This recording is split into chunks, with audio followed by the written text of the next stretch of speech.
yesterday I get a little text from a little link from last month saying, hey, I have to ask you a question, but I don't want you to be alarmed. Instantly, I already knew that he was going to tell me he has chlamydia. Mind you, this was about 45 minutes before I was taking my national medical exam, which I was busting my nuts over, and now I have to worry about possibly having chlamydia. I thought I was gonna throw up the entire test. But I was like, I don't know, I've had urinalysis work done like twice since that whole thing happened, and nothing ever came of it. So anyway, I tell him that I'm gonna go get tested. He paid for the test, as he should. I'm also very fortunate that he came to me and told me, because a lot of people don't do that, even though they should always tell your partners if you have an STI or STD for that reason. So I go online and I schedule my little appointment. Well, I didn't schedule an appointment because that's not how that works, apparently. I just got the orders and I just had to take it somewhere to get tested. So I go to a little LabCorp inside of a Walgreens. Mind you, all last night I was freaking out and kind of felt like I was gonna throw up all night. Even though chlamydia is like, if you're gonna get any STD, it might as well be chlamydia because it's really easy to get rid of. Also, look how bad my vein blew out the other day. That's terrible. Anyway, chlamydia is like the STD you want to get if you're gonna get one. So I fax my lab orders over to this Walgreens. I get there and I check in, but there's no like, I might have chlamydia option on the check-in. So when I went into, they called me into the room. There was like a 14-year-old guy with his mother. And I come in and the lady's like, you're just here for routine lab work? I was like, no, I actually faxed an order over. She picks up the order and she goes, she's looking at it like, oh, for the chlamydia? Why would you yell it like that? Like, I know we're not supposed to be embarrassed when these things happen, but yelling it across a lab? Oh, for the chlamydia? Yeah, for the chlamydia. Now tone it the down. But anyway, yeah, I pissed in a cup and I'll find out either today or probably Monday. I doubt they'll give me my results over the weekend. But yeah, I'll be back with updates. Remember to wear a condom and choose your Tinder partners wise. Yesterday we were on a flight from Cancun going to JFK, and it was delayed because the weather was really bad, which was fine. And during the whole plane ride, it was a pretty smooth ride until it was time to touch down at JFK. The pilot announced that we were going to descend. We tried one time and the pilot couldn't touch down. So then he goes back up again to try again, and the turbulence was traumatizing. It was bumpy, it was shaking, there were kids, the guy said, passing out in the back, throwing up, people were nauseous, and people were traumatized. Families, with their kids screaming on a plane that they don't know what's going on. They then go up again and try to touch down a third time. The pilot then comes on saying, oh, looks like we are a little too close for comfort to touch down with this other plane, so we're going to divert to Philly.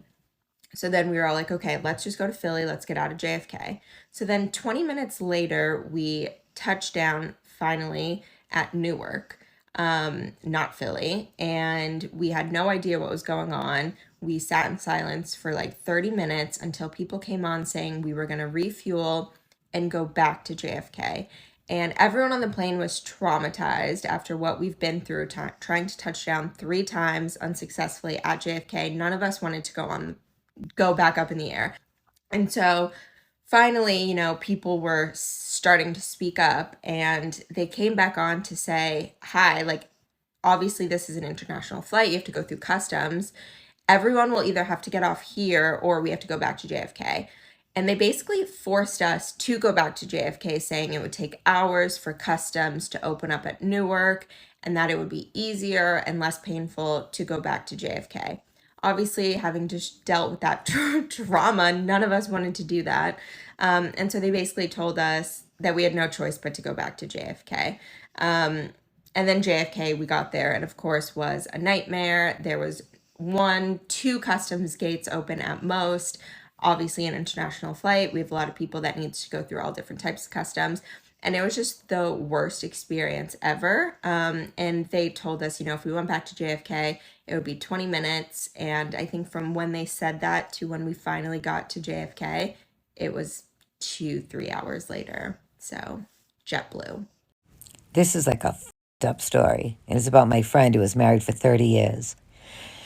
They were just getting ready to retire, sell their house, and start their second chapter of their life. Okay, they were happily married with no problems for 30 years. I mean, just regular problems, but like legit happily married.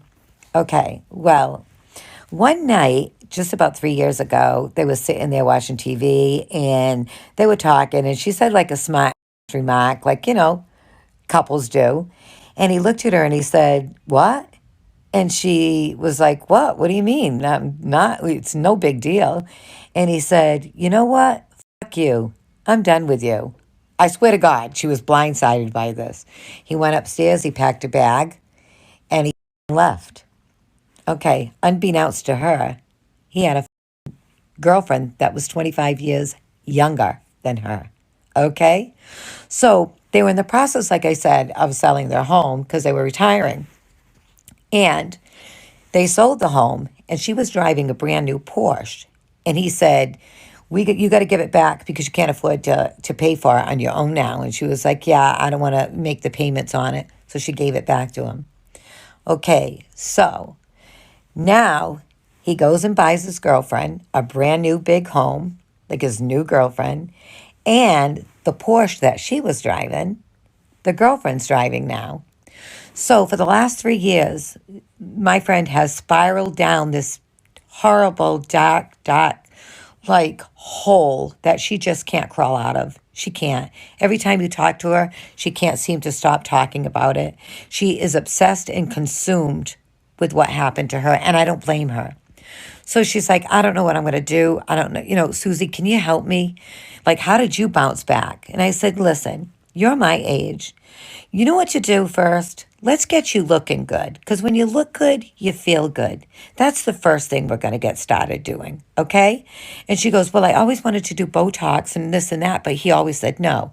I said, "Well, guess what? You want to do it? I'm going to call my doctor tomorrow for you." She goes, "I want to spend the $1,400 like you did." I go, "Okay, we'll get Botox. We'll get filler here, and we'll get your lips done. How's that sound?" She goes, "Oh my God, I can't wait." I go, "Also, you got something coming up for business in Newport this week?" I go, "Let's go have a girls' trip. I'll go with you." She goes, "Oh my God, I was going to ask you if you wanted to go."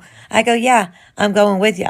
I go, "Also, your hair, it's like that mousy brown with some gray. We're going to go put some blonde highlights in you."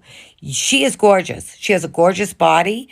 And guess what? We're going to start from there. Fuck that mother for doing that to her. And we're going to show him what he's missing.